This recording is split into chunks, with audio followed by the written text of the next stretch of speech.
is KC Sports Network, proudly presented by Emprise Bank. 5 things to watch here on KC Sports Network, getting you ready for Chiefs Vikings this Sunday. You're going to hear from a bunch of different shows here on KC Sports Network, one different thing from each show. We're starting here with the KC Laboratory. Maddie Lane, Craig Stout. Matthew, hello. How are we today? I am great. Hello. Thank you for introducing me this time, unlike on the lab where you just threw bad jokes around and expected us to respond to them. Greg, how are you doing? I'm doing phenomenally, Maddie. Thank you for also not throwing me to oh man, I screwed it up. Never mind. Throw me to the Wolves. Wait, are we really restarting? Okay. No. Okay, I'm glad. Thank you. All right, What are you talking about today, Kit? Well, we are talking about the run game because we really didn't spend a ton of time on the KC Laboratory discussing the run game. Yeah, we did it. And so we need to kind of talk a little bit about it because it is a staple of this offense. Recently, it's been a big driving force in the success of this team. And I think it definitely warrants some attention in any game at this point, the way the offense has kind of needed the run game to kind of get going. Yeah, and I mean, there's two entire sides to this. So I think we want to start a little bit with, I guess, how the Chiefs have been running the ball. And it's been really good these past couple weeks. And I think it's kind of coincided with them getting away from trying to marry every run they do with the RPO game. They are no longer just slamming their heads into a wall trying to run outside zone. I don't care about with who. They're just not trying to run outside zone over and over again. Even the inside zone runs have gone down a little bit. And now you're getting more gap runs. You're getting more varied stuff. You're getting counters. You're getting power plays. They're doing a lot of different stuff in the run game now, and you're seeing that it's having a big impact. Not only are guys blocking it out better than they were doing some of this other stuff, but you can tell defenses don't quite have as good of a read on it, and the Chiefs are getting some really big running lanes behind these lead blockers because they're filling in and they're catching guys trying to spike, and that's making these big gaps for Pacheco or Clyde Edwards-Helaire to work through. So, I really like what I've seen out of the Chiefs run game these past couple weeks, Greg. Yeah, I really liked it as well. And it makes me wonder if that is the actual run game that we're going to see going forward. We talked a lot before the New York Jets game about how this would be a prime time to get out some of those run concepts that marry really well with the running back in the backfield. They definitely did that. Does that still continue here? Are we going to see some more of them setting up the RPOs again against the Minnesota Vikings, running some more of the inside and outside zone with maybe some guys that shouldn't be running some of those types of things? Or do we see them actually fully embrace this and say, hey, listen, the gap scheme is working. And one of the things that we need to do as an offense to build confidence, to build towards, more success on the offensive side of the ball is actually turning around and running it. The one half that we have seen the Kansas City Chiefs ignore the run game for this season was arguably their worst half of football that they have played on the offensive side, barring turnovers. So I do think that Andy Reid recognizes that running the ball just a little bit more with some of these concepts that fit these running backs a little bit better. It doesn't matter if the defense knows they're coming anymore. They are still very successful, and the Chiefs can lean on those a little bit more to help alleviate some of the pressure that is on some of these young receiving weapons. Yeah, and I go back to something that I think it was Trey Smith that mentioned last week, just talking about how, he wouldn't want to prepare for the variety in the run scheme that the Chiefs present. Because whether or not the Chiefs run outside zone well, you still have to fit it. Mm-hmm. And if you don't fit it, outside zone starts looking better. So if you can continue to provide variance, you continue to, at this point, the cat's out of the bag that the Chiefs are going to mix things up. They're going to run they're going to run gap stuff because they've been doing it in some doses for the last few years, and they've leaned on it in bigger moments at times too. So, it's not a mystery now. It's in their repertoire, right? So the variation probably matters in this iteration of the offense because you still need to try to present that variation a little bit just to, force teams to stay honest and have to prepare to fit a bunch of different stuff. So it still has its value, even if it's not their most successful run concepts. And you're right. Some of the outside zone stuff, it can be more easily tagged with the RPO game. And so if that is something that's going to get going, they're going to need to involve that as well. Maddie, is it going to be Isaiah Pacheco leading the team in rushing again this week? Is that what we think? Oh, I mean, I think it's pretty comfortable to say yes at this point in time. I still think Clyde looks good for the Chiefs this year, but he's kind of taken a clear like running back 2 role. Though I guess the one thing for Pacheco that could get a little bit dicey this week is the Vikings do like to blitz a lot, and they just threw a bunch of blitzes at the Chargers, and a lot of those were run blitzes. A lot of those were to shut down the Chargers' run game because it was coming off of the back of them being successful running the ball. You throw run blitzes at Pacheco, and he starts to get a little antsy and starts outrunning, outpacing his blockers. He starts bouncing stuff. We've seen him do that even last week. Maybe he takes a few negative plays. And coaching, they like it when players can make their own thing happen, but when you start going outside of what the scheme asks for and then have a negative play or leave yards on the field, that's when they get a little annoyed. So maybe Pacheco makes a couple early bad decisions and you get a heavy dose of Clyde in the middle of the game. I still think Pacheco has the most yards. It is worth noting that this Vikings defense might be able to take advantage of a guy that does like to just find space and find it as fast as possible, and then they can fill it with somebody coming from the second or third level relatively quickly.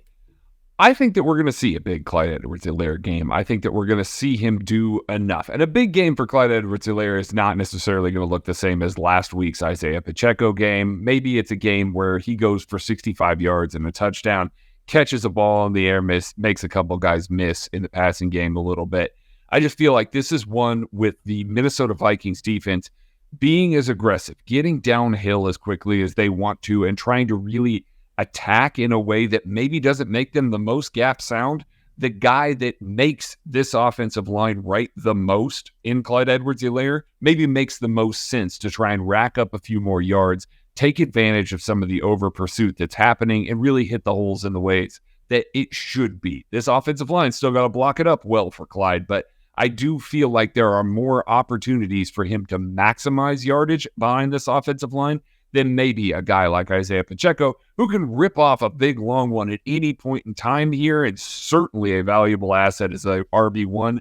But I feel like this is a real key Clyde Edwards-Helaire game against an aggressive attacking defense.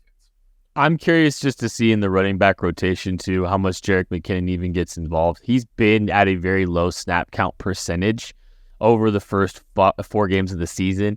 He's playing in the 30s from a percentage standpoint, and that's a lot lower than where he's historically been.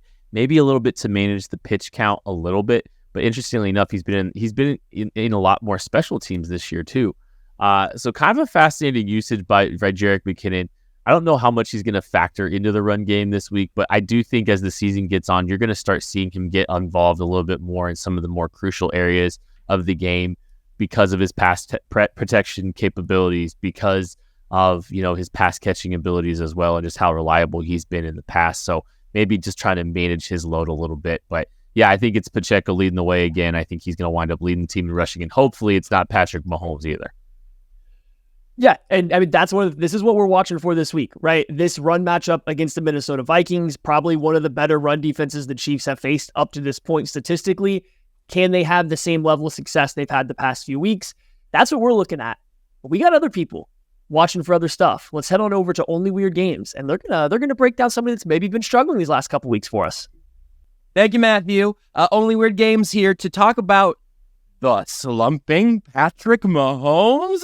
Seth, is Patrick Mahomes broken? Yes. No, that's okay. No, and Matt, back to you. So I would just say this.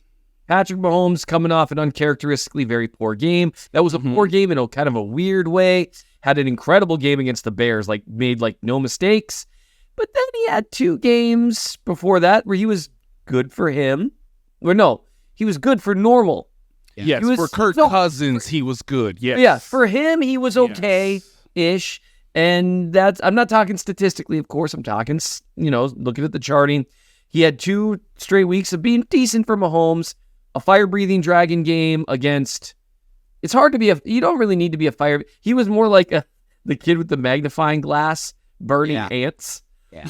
And then... It wasn't an extreme display of power. It was more about the futility of the ants. Yeah. And then a semi-rough performance, actually pretty rough performance against the Jets that I'm writing about tomorrow. So it would be interesting to see against a bad Vikings defense if Mahomes and the offense get their groove back a little bit.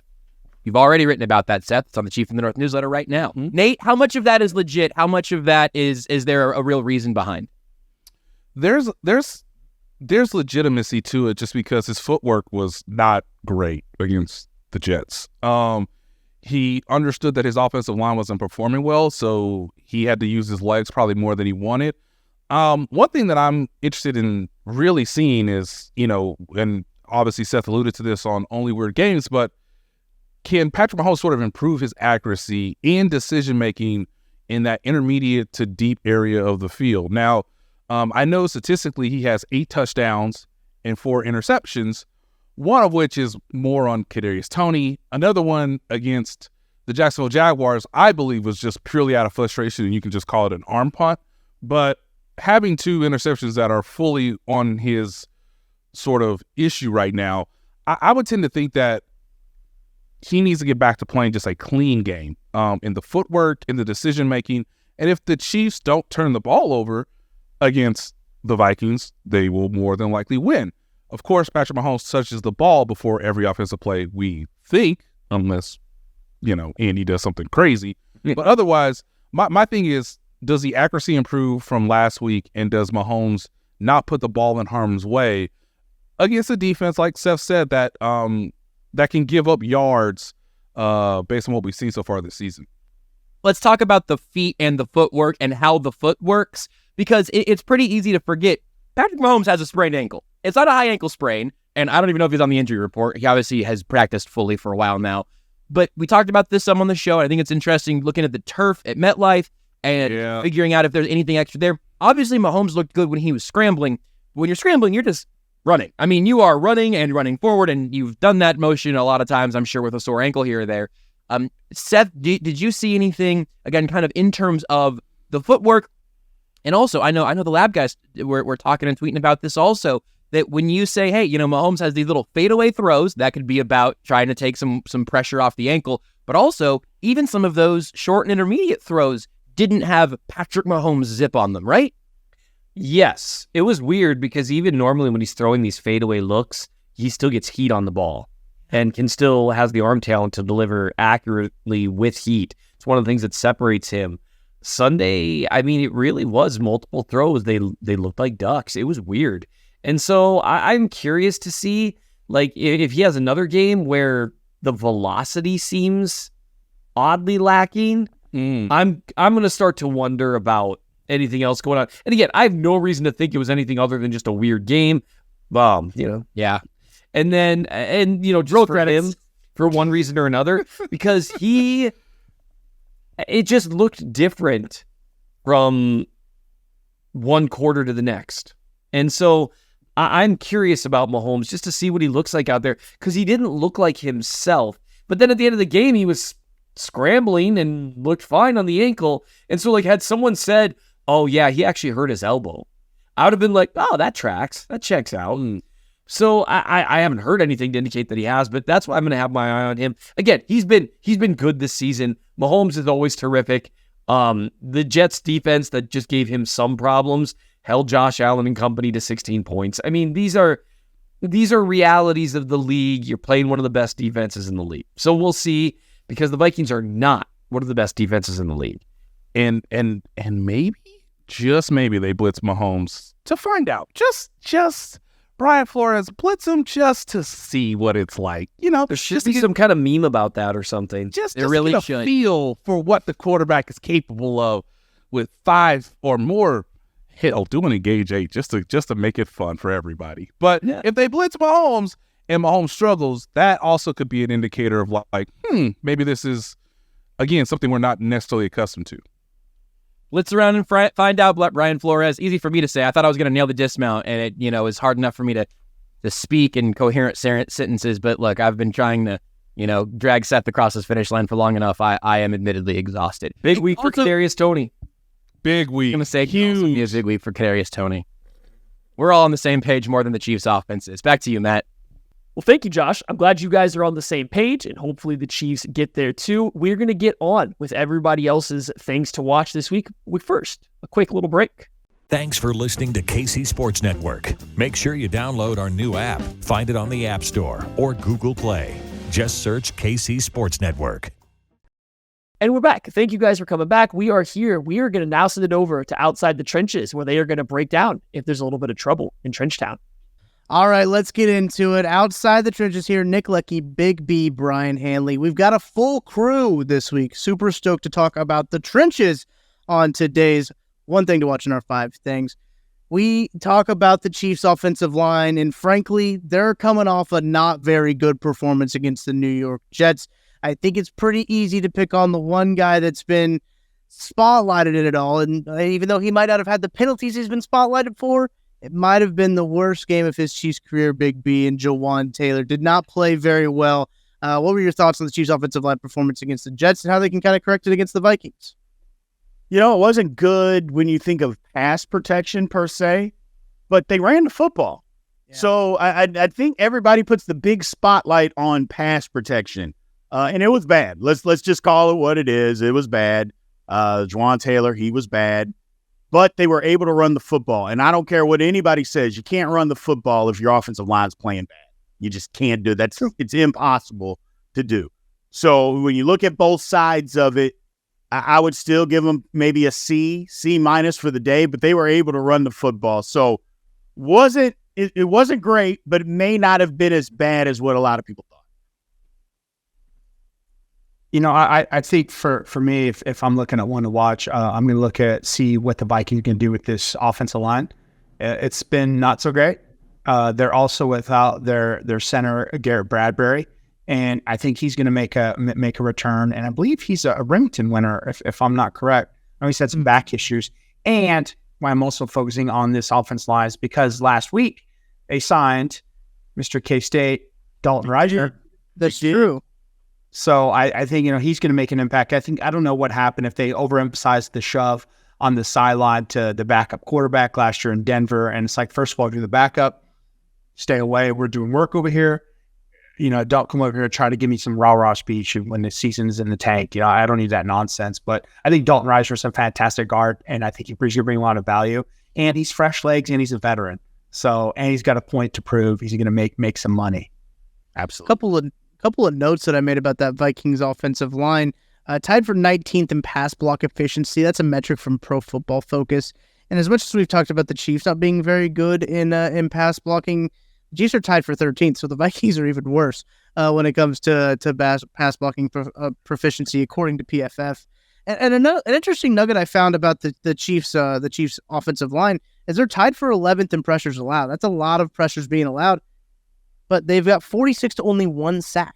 So they've only allowed 1 sack. That's obviously tied for the league low in sacks. And again, that's a whole trope that we saw play out last year with Andrew Wiley and Orlando Brown when it comes to the Chiefs allowing a lot of pressures, but Patrick Mahomes being able to negate all those pressures because Patrick Mahomes is very good at what he does.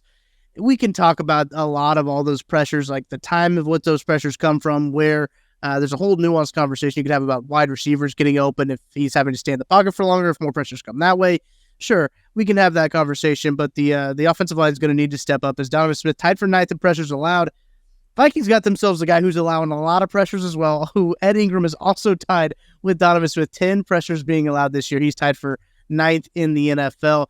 Nick already talked about a little bit of the Vikings offensive line. Big B, what are your thoughts on that kind of, seems like they're just kind of all thrown together. They're Mod Podge group that they're trying to just hold the ship together with.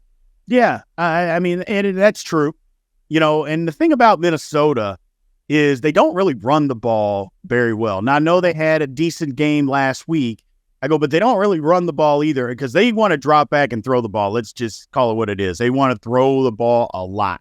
And Kirk Cousins takes a lot of hits. He does. I mean, he gets beat up. So this is an opportunity for the Chiefs to get after him. The Chiefs to just turn up the pressure and get after Minnesota. They're going to give up some plays to Justin Jefferson anyway. I don't care what. You're going to give up some plays to that guy. He's too good. So you got to hit the quarterback as many times as possible. That's the name of the game. I think this is an opportunity for Chris Jones and company to tee off. Anything you want to add, Dick?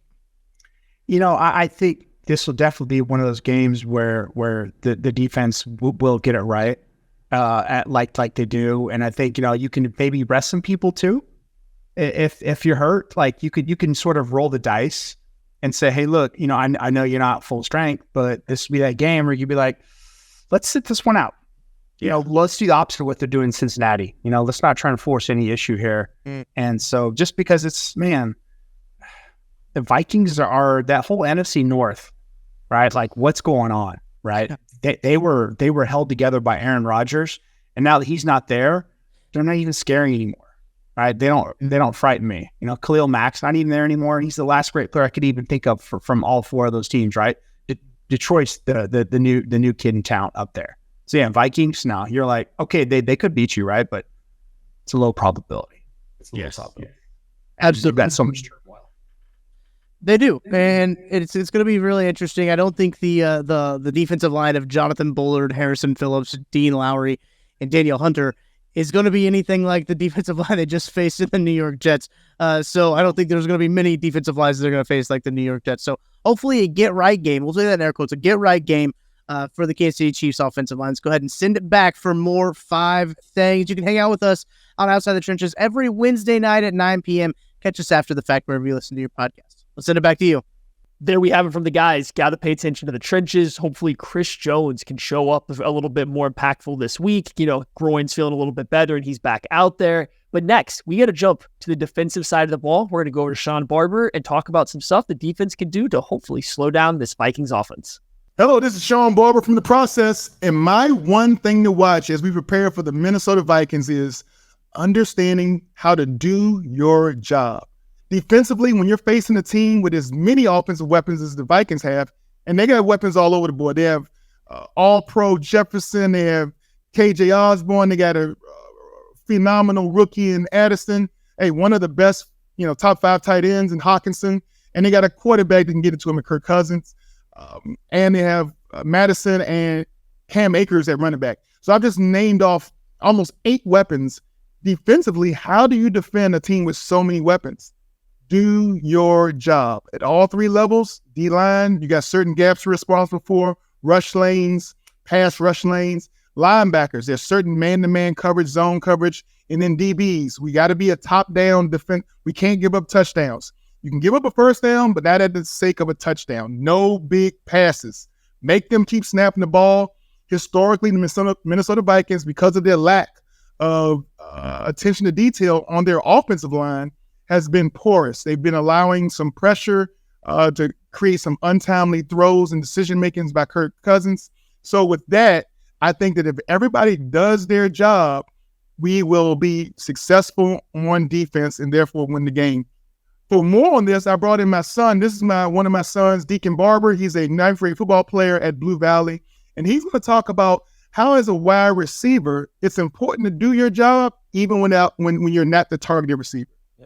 As a freshman in high school, you're taught as a wide receiver to just run your route and make sure nobody gets in your way and make sure, even if you don't get the ball, do your job. So you have to do your job, run your route full speed, because even if the ball doesn't come to you, you might be having to pull a defender out of a zone so that another receiver can come. And then obviously you got to finish off the play by blocking. So on offense, when you're a wide receiver, there's multiple things to do besides just catch the ball. And in defense, he's also a cornerback. And so at cornerback, when you're a man, you got to have your eyes where?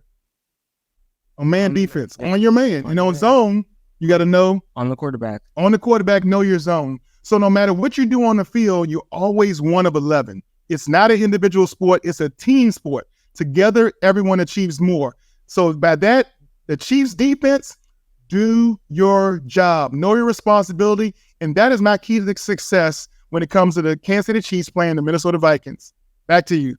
Do your job. That's a great point there from Shawn Barber. All right, next, for our final thing, our 5th thing here, we are going over to BJ and Carmen Vitali of Fox Sports. They are going to talk a little bit about how the Vikings defense might try to keep the Chiefs offense on the ropes. Thanks, Maddie. I'm BJ Kissel. We're hanging out with Carmen Vitali. She covers the NFC North for Fox Sports, and Carmen's been nice enough to drop by before. We'll talk a little Chiefs-Vikings, Carmen, if that's okay with you.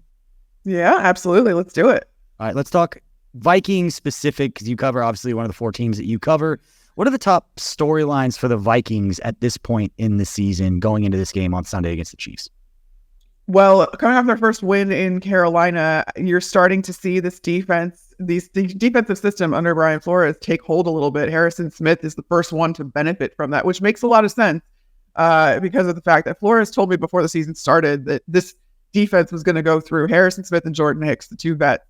And that's kind of how he built his system around these guys and having these guys be able to be almost coaches on the field and be able to kind of check into different defenses and different coverage looks and different pressure looks based on what they're seeing out of the offense. Brian Flores gives that autonomy to his players. And so you saw Harrison Smith go off last week, and I think he's the first of more players that could be starting to benefit from this season or from this system. Danielle Hunter already has 5 sacks. So it's a good pace, and I think it's going to keep up, and we could see a career year out of Danielle Hunter as well. So I want to see that continue to improve for the Vikings, because that, I believe, is going to be the difference between them winning or losing these one-score games that they always seem to find themselves. And it's one of the things I want to talk to you about, the Vikings pass defense and the Chiefs passing offense, because it's one of the storylines people have been talking about here locally with a lot of the young receivers. But before I do that, I want to ask you about the one-score games, because it was such a storyline last year. I think, correct me if I'm wrong, I was like 11-0 or something. 11-0. Yeah, they were so good in one-score games, and then they started the 0-3 this year, and again, all one-score games. What's been the difference? I mean, we talk about margin of error. Everybody that covers the NFL talks about margin of error. It's 6 to 10 plays a game. What is it about this year with those first 3 games that they lost that, because they played a couple good teams. It wasn't like they were playing teams that weren't very good when they did that, but they were still playing them tough. It's been turnovers. That's been the issue for this Minnesota offense in particular that just wasn't there last year. There still was obviously some, but I mean, the rate at which the Vikings were turning the ball over in the first 3 weeks of the season was just astronomical. And Kirk Cousins, multiple interceptions per game, or fumbles. Fumbles have been their huge issue. And outside of that, Kirk Cousins had been playing well in those first 3 games, but then it was the defense that was kind of not able to make the stops when they needed to, not able to prevent teams from scoring points, not getting that pressure home. And we saw that start to turn around against Carolina. And it was ironically in a game where Kirk Cousins had his worst game of the season. He did throw 2 interceptions, and I think he didn't even have 200 passing yards in the game.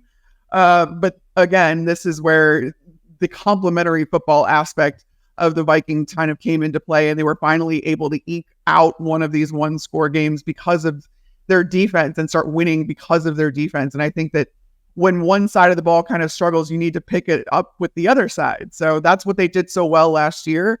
The defense still gave up a lot of points. Obviously, Ed Donatel no longer with the team, but they came in clutch when they needed to. They made the stops that they needed to when they needed to make them. So that was the difference last year. I think we're going to start seeing that a little bit more out of the Vikings. Like I said, I'm really looking for this team to continue improving, but it's going to be really difficult against one of the league's better teams, obviously, the Chiefs. Yeah, we're talking about the first 3 games. They lose 3 points. It was 20-17, 3-point loss to the Bucs to open up the season, and then it was a 4-point loss on the road to the Eagles, 6-point loss, 34-28, and they lost 4 points to the Chargers, 28-24. So again, talking about the Chargers and the Eagles specifically, those 2 of the most talented teams in the league. And so I think it's a good matchup for the Chiefs. We talk about margin of error and just how this team needs to play and not necessarily be playing their best football, in early October. It's just kind of a progression towards the end of the season, especially with as many young guys as the Chiefs have playing for them right now, specifically on the offensive side of the football. I don't think they can go out and play the way they did against the Jets and expect to beat the Vikings because they're a better football team. So one of the things locally, one of the big storylines is the young Chiefs receivers. Rashee Rice, Sky Moore getting a ton of reps. A lot of talk all offseason about, do they need Odell Beckham? Do they need DeAndre Hopkins? And all of a sudden the season starts. Travis Kelce's banged up a little bit. Passing game isn't quite there. Everybody's trying to figure out the answers. I don't think, some people think it has to do with the tackles, Donovan Smith and Jawan Taylor being new guys in that mix. We saw last year Patrick Mahomes is one of the most pressured quarterbacks in the league, but yet one of the most least sacked quarterbacks in the league, because he can extend plays, he gets outside the pocket, makes all those crazy plays. But the difference for me is the young receivers, they don't have enough experience yet to necessarily always be in the right spot or always be where Patrick Mahomes expects them to be based on the way that the coverage is being shown. And you mentioned Brian Flores right off the top, a veteran defensive coordinator, had a lot of success in this league, one of the better defensive minds in this league over the past decade or so. If you talk and just hear the way that people talk about, what he's done and throughout his career. So For the Chiefs' young receivers going up against this secondary, what within that matchup is going to be the key for you as to how this game's going to play out?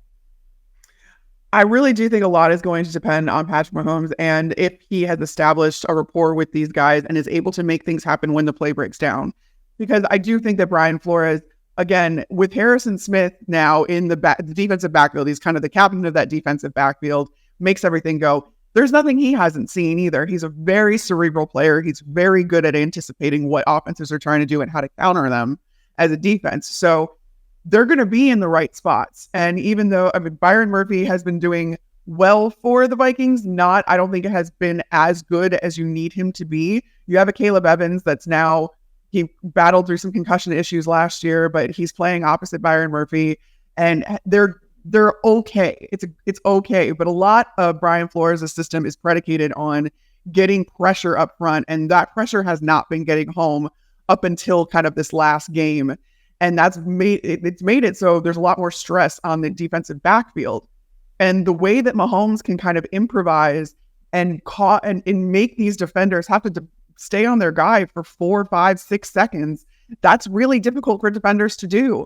And so if Mahomes can keep doing that and can hit these young receivers 6 seconds later after the play breaks down because he knows where they're going to be and they know where they're supposed to be, or if they're paying attention to where Patrick Mahomes is, that's going to be, I think, a really big key for the Chiefs offense to be successful against a Brian Flores defense that, again, equips the players with a lot of checks and just different looks and options as far as how they kind of go after offenses. They act as an offense themselves in a lot of ways. Yeah, I think you made the point. I think if the Chiefs' young receivers step up and make plays, I think this is a perfect time to see it at this point for the Chiefs. I don't think, we were just talking about this before, I don't think they're going to come out and all of a sudden score 50 points and everything just clicks. I think it's going to be a gradual progression. You just want to see just a handful of plays. And even some of, not the back shoulder stuff, I want to see some of like the plays break down and these young guys figure out how to get into an open space. And you see things that might not be within the script or within the way that the play was designed. But the way that Mahomes sees it, the way that the young receiver sees it, the way that they read the leverage and all those things, they find an open spot, they could throw what we've used to see. And the hard part with that, Carmen, you've covered this for a long time, you understand. Like, sometimes we, when we're watching, don't understand when a mistake is made with something like that, because we know when somebody drops a pass or if a route's just a little bit off or a guy stumbles. We don't know if he misreads the coverage and runs a slant instead of an out or just whatever it would be. We don't always see those things. So that's what I'm looking forward to. I do want to ask you about one player, because when Marcus Davenport was brought over to the Vikings, he was a first-round pick, number 14 pick just 5 years ago. Thought he was going to be a dude to kind of offset and give Danielle Hunter somebody on the other side so he doesn't get so much attention. Just had the 45 snaps against Carolina last week. Had only played a few snaps a couple weeks before that against the Eagles. How important is he to overall what the Vikings are trying to do and getting consistent pressure for Brian Flores in that defense? Yeah, he was active and played the game before Carolina and really didn't play. It was just kind of a way to ease him in a little bit more, and that was what you saw against Carolina as well, still kind of easing him in after being injured to start the season. But when I talked to Brian Flores, I talked to him right before the season started for an extended period of time, and he told me how excited he is to not only have Danielle Hunter, but also Marcus Davenport. Brian Flores has never had these blue chip pass rushers, even if they're a little bit past their prime at this point in the case of Marcus Davenport. But he's never had that. He's never had a guy go over 10 sacks, despite the fact that his units have gotten so much pressure and have been in the top 5. I mean, when he left Miami, they were top 5 in sacks in the league. And he did it all without he spread it out over so many different players. He got super creative because he had to. He didn't have the personnel. He now has the personnel, but we're also not seeing that creativity drop off either. So I think it's just a matter of getting Marcus Davenport a little bit more into the fold. Like I said, this is a really complex system. It's not something that you can just kind of come into and execute to perfection right away. It takes guys a little bit of getting used to it and really understanding the why behind it. That way they can execute it to its fullest extent, where you are, again, changing things on the fly and based on what you're seeing. That's really up to a lot of the players have that autonomy, and it's going to be very interesting to see what Brian Flores can now do by staying as creative as he's been, but now also having pass rushers that are really, really good and really reliable.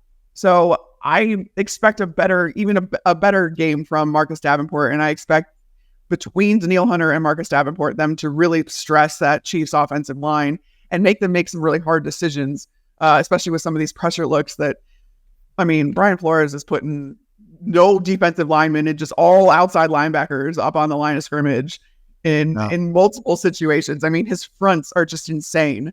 And now he has the personnel to do it. It's a really interesting, just kind of philosophical, strategic discussion regarding creative defensive coordinators. Because Spags is kind of the same way. Well, he'll bring guys from all over the place. He'll go cover zero in the middle of, like, he doesn't care.